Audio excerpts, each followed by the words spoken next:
বিদ্যালয়ের অলিতে গলিতে অসংখ্য সম্ভাবনাময় স্টুডেন্ট ঘোরাফেরা করে, কিন্তু তাদের সেই পরিমাণ সুযোগ হয়ে ওঠে না যেই সুযোগগুলো পেলে তারা বিকশিত হতে পারে। আমি শুধু উদাহরণ আহ্বান রাখতে চাই, প্রথমত আমাদের এই বিশ্ববিদ্যালয়ের হলগুলোতে এবং বিশ্ববিদ্যালয়ের পার্শ্ববর্তী যে আবাসিক এলাকাগুলো রয়েছে সেখানে আমাদের প্রায় 28টির মতো মসজিদ রয়েছে। আমরা চাই প্রথমত হল এবং যে মসজিদগুলোতে আমাদের স্টুডেন্ট ভাইরা নামাজ পড়েন, আমাদের বোনেরা নামাজ পড়ে, এই মসজিদগুলোকে কিভাবে সংস্কার করা যায় এবং এখানে কিভাবে উন্নয়ন করা যায় আমাদের চাকসুর পক্ষ থেকে প্রপোজাল থাকবে।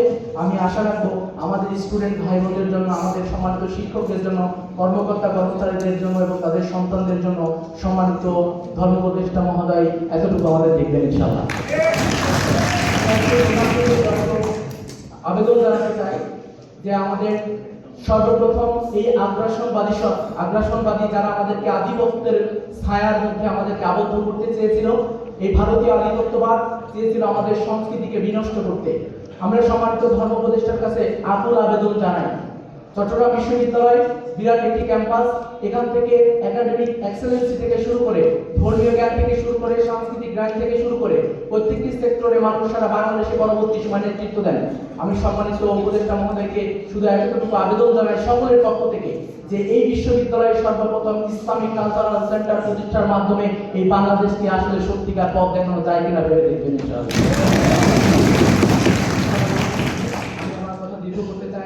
আমি চাকসুর পক্ষ থেকে সম্মানিত উপদেষ্টা মহোদয়কে শুভেচ্ছা অভিনন্দন জানিয়ে আমি আমার কথা শেষ করছি।